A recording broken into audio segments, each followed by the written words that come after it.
Close your eyes for just a moment. Think back, not too far, just to a time when something happened that felt too perfect to be random.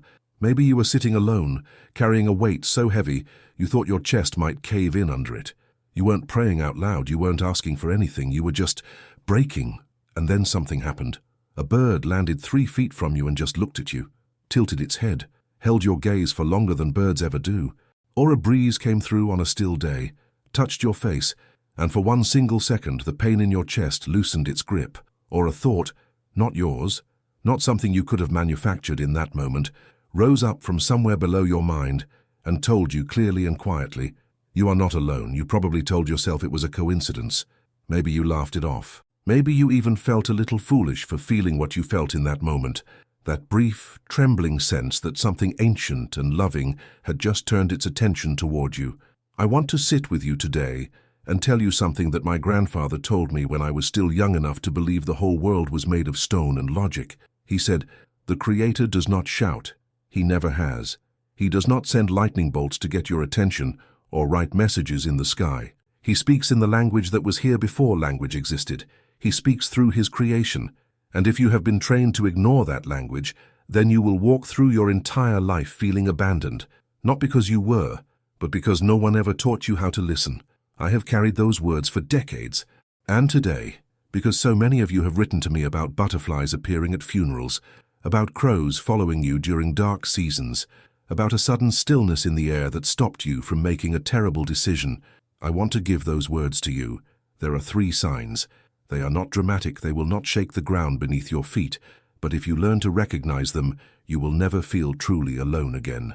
Let's begin. My grandmother lost 3 children before they reached adulthood. 1 to sickness, 1 to an accident on a winter road, 1 to a war that took him to a land whose name she could barely pronounce. She buried each of them with her hands pressed into the earth, because that was how our people mourned, not by turning away from the ground, but by pressing closer to it, as if the earth itself could absorb some of the grief that would otherwise destroy you. After the 3rd loss, she sat outside her home for a long time without speaking, and then a small brown bird, nothing remarkable, nothing rare, landed on the fence post directly in front of her, and it sang, just briefly, just a few notes, and then it flew away. My grandmother told me that in that moment she felt the Creator say to her, "I received him. He is with me. You did not lose him to nothing." She was not a superstitious woman. She was not a woman who saw miracles in every shadow. But she also belonged to a tradition that understood something modern life has largely forgotten, that the natural world is not decoration. It is not background noise. It is a living system of communication, and the Creator uses it. Think about what it means that birds exist at all. They move between earth and sky. They exist in the same world you do, but they also exist in a dimension you cannot reach, up in the branches, up in the air, up beyond where your feet can take you. In many of our traditions, birds carry the prayers we send upward and bring something back down. They are bridges. They are the Creator's breath made visible. When a bird lands near you, especially during a moment of grief, fear, or desperate prayer, and does not flee, this is not an accident of animal behavior. Animals are more tuned to the spiritual frequency of a moment than we are. They feel when something holy is present, and sometimes they are sent. But it is not only birds. Many of you have written to me about butterflies, and I want to take a moment with butterflies because what they represent is so extraordinarily precise for what the Creator wants to say to us. A butterfly was, once, something that could not fly. It was enclosed, it was wrapped in darkness, it could not see, it did not know what it was becoming.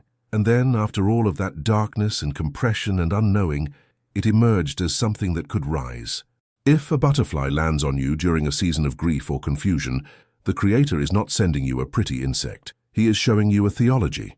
He is saying, what you are going through right now is not the end of your story. There is a version of you on the other side of this that you cannot yet imagine. Stay in the darkness a little longer. You are not dying. You are becoming. And then there are the deer who stand still at the edge of the forest and watch you. The foxes that appear at crossroads. The crows, and many of you have mentioned crows specifically, so I want to speak about them honestly. Crows have a complicated reputation. In many Western traditions, they are seen as omens of darkness or death. But in many native traditions, the crow is a messenger, direct, unafraid, willing to go where other birds will not. The crow is not a warning of doom, The crow is a messenger who will tell you the truth even when the truth is hard to hear. If a crow has been following you during a difficult season, the Creator may not be sending you comfort. He may be sending you clarity. He may be saying, "Stop running from what you already know. I am with you, and together we need to look at this honestly." The Creator's messages through nature are not always gentle. Sometimes they are precise. Here is how to receive this sign. When a creature of the natural world stops, holds still, and seems to regard you, not fleeing, not threatening, just present, do not immediately reach for an explanation. Before the analytical mind kicks in, let yourself be still for one breath. Ask yourself, what was I just feeling? What was I just thinking? What do I need to hear right now? And then listen to what rises, not from your brain, from somewhere lower, from somewhere older. The Creator has been speaking this language since before your first ancestor drew breath. You were born knowing it. You just have to remember. Before we continue, I want to share something with you. Many of the reflections I have spent years preserving, about aging with dignity, about finding peace in silence, about the teachings that the modern world has quietly forgotten, I gathered them into a book called The Last Teachings. It is written the same way I speak to you here, simply, like an elder sitting beside you on a porch, with no rush and no performance. If these words have felt like something you needed to hear, you may find that book feels the same way. The link is in the first comment below. Now, let us go deeper. There is a kind of noise that most of us live inside so constantly that we have stopped noticing it. It is not just the noise of traffic or screens or other people talking.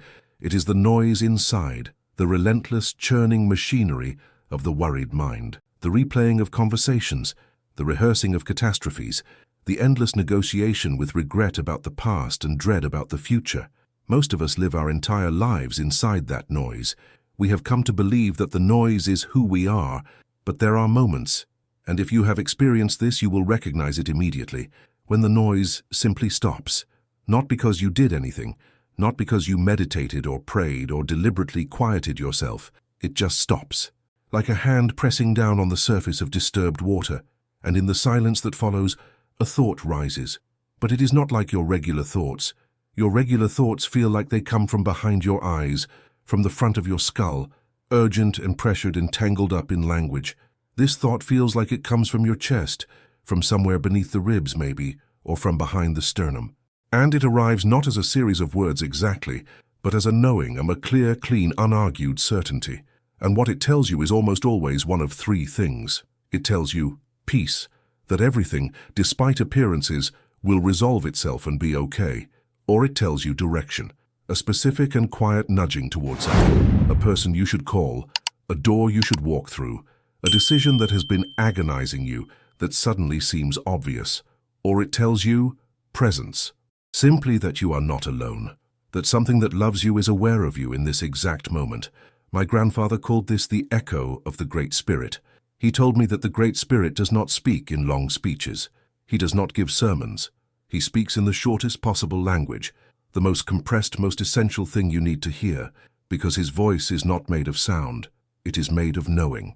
And the only reason we don't hear it constantly is because we have filled every available inch of our inner life with noise. This is not a character flaw. This is not spiritual failure. It is simply what happens to human beings who are raised in a culture that is terrified of silence, a culture that has been trained to fill every empty moment, every quiet car ride, every solitary meal, every moment of lying awake, with stimulation, because silence is uncomfortable, because in silence, you might have to feel what you are actually feeling. You might have to know what you actually know. But here is what I want you to understand about those moments when the silence descends unexpectedly. They are invitations. The Great Spirit is not interrupting you. He is creating a small clearing in the forest of your mind, a place where light can get through for just a moment, and he is placing something in that clearing for you to find. Do not rush past it. I know how quickly the noise comes back. I know how fast the analytical mind races to explain what just happened, to categorize it, dismiss it, file it away as coincidence or imagination or low blood sugar. I know, because I have done it myself, even after all these years. But I have also learned across a long life what it costs to dismiss those moments. Every time you explain away the voice in the silence, it does not disappear. It simply becomes more difficult to hear. Not because the Great Spirit stops speaking, but because you teach yourself one dismissal at a time that the frequency does not exist, and eventually you stop hearing it at all. The elders in my tradition had a practice for this. When unexpected silence fell, when the noise inside paused without explanation, they would press one hand flat against their chest and breathe once, slowly, all the way down. Not a grand spiritual gesture, just a small acknowledgement. I notice this. I am here. I am listening. That is all it takes. That is the whole practice. You do not need a ceremony. You do not need a teacher. You need only to resist, for the duration of one slow breath, the urge to fill the silence back up again. What you hear in that breath is not random. It is the oldest conversation there is, the one the Creator has been trying to have with you since the moment you arrived in this world. I want to tell you about a moment I have never spoken about on this channel before. I was standing at the graveside of my father. I was not young. I had already lived enough life to know that grief was not new to me. But there is something about losing your father that reaches back to a much younger version of yourself, the version that believed his father would always be standing somewhere nearby and unmake something in you quietly. I was not crying. I had moved past the tears by that point, into the dry, airless place that is sometimes harder than tears, the place where you are simply empty. And then the wind came. It was not a strong wind. It was not dramatic. It was just a soft, warm pressure against the left side of my face, and it lasted perhaps 4 or 5 seconds. And in those 4 or 5 seconds, something happened that I cannot fully explain in English, and perhaps cannot fully explain in any language. I felt held, not metaphorically, not as a concept. Actually physically held, the way you are held when someone who loves you puts a hand on the side of your face and just stays there for a moment without saying anything, the way that communicates, you are not too much. Your grief is not too much. I am not leaving. I am an old man, and I am not embarrassed to tell you that I stood very still for a long time after that wind passed, because I did not want to lose the feeling. The wind is the third sign, and of all 3 signs it is perhaps the most intimate, because it is the only one that physically touches you. In many native traditions, the wind is not weather. The wind is breath, the breath of the Creator, moving across the surface of the world the same way it moved across the waters at the beginning of everything. It carries messages, it carries presence, and it has a particular way of arriving at precisely the moments when the human heart is closest to breaking. I have heard from so many of you about this. A woman who was sitting on her porch 3 weeks after her husband of 40 years passed away, preparing to go back inside and face another night alone, and the wind came unexpectedly and moved through her hair, and she told me it felt like his hand. She said she sat back down and talked to him for an hour out loud, to the open air, and that it was the first time since his death that she had felt something other than absence. A young man who had reached a point of despair so total that he had already made a decision, and was standing outside, and the wind hit him, and in his words, it felt like something grabbed me by the shoulders and turned me around. He went inside. He called someone. He is still here. I do not know the mechanics of how this works. I am an old man, not a physicist or a theologian. I cannot diagram it for you or prove it in terms that would satisfy a university. What I know is this. Across generations of our people, across story after story told by grandmothers and warriors, and those who had come back from the edge of everything, the wind appears at the moments of deepest human need. And it does not feel random. It feels personal. It feels like the Creator leaning in. The wind cannot hug you with arms, but it can touch your face. It can move through your hair. It can press gently against your chest and remind your body, which sometimes forgets what your mind cannot, that you are surrounded, that you are witnessed, that whatever is breaking inside you is being held from the outside by something far older and far larger than the pain. When the wind touches you in a moment of sorrow or fear, do not turn away from it. Turn toward it. Let it finish what it came to do. Let it stay on your skin for as long as it stays. And if you need to speak, and if there are words inside you that have nowhere to go, speak them to the wind. Speak them out loud or silently. The Creator is not hard of hearing. The wind will carry them, it always has. Before I leave you with a final thought, I want to share something once more. If these 3 signs have stirred something in you, if there is a part of you that recognizes what we have been talking about today and is hungry for more of it, then I think you may find a home in something I have put together called The Last Teachings. In that book, I gathered some of the most important lessons I have ever received or tried to pass on. About solitude, about relationships that heal rather than wound, about the peace that only comes when you stop performing your life and begin to simply live it, and about what the years reveal to you if you are willing to let them. And when you get the book, you will also receive a teaching I am very fond of called The Secrets of the First Hour, about the quiet habits that many elders considered sacred for beginning the day, and why the first hour of the morning may be the most important conversation you have with yourself before the world comes in. The link is in the first comment below. Take your time with it. And now, let me finish with what I most want you to carry away from today. I want to say something plainly, because I think plainness matters more than poetry at the end of things. You have not been abandoned. Not in the season that felt like abandonment. Not in the silence that felt like nobody was home. Not in the grief that made the world feel like a cold and indifferent machine running on without you. Not even in the moments when you were certain, bone certain, evidence certain, that you were completely alone. The Creator does not abandon. This is not a comforting story we tell ourselves. It is not a children's fable dressed up in feathers and wisdom talk. It is the oldest knowledge our people have, older than any ceremony, older than any chief, older than any language we built to try to hold it. The Creator is constantly speaking, through the bird that held your gaze when you were breaking, through the silence that descended and left a knowing in your chest, through the wind that touched your face in the moment you were about to go under. You were never meant to navigate this life with only your own understanding. You were never built for that kind of solitude. Your ancestors knew this. The elders who came before me knew this. And somewhere, beneath the noise, beneath the explanations, beneath the very reasonable adult voice that has learned to doubt everything that cannot be measured, you know it too. The three signs are not rare. They are not reserved for the especially spiritual or the especially deserving. They are everywhere. They have been everywhere, your entire life. The only question has ever been, are you still enough to notice? And I think, because you are here, because you sat with me through this, and the answer is yes, you are still enough, you are listening.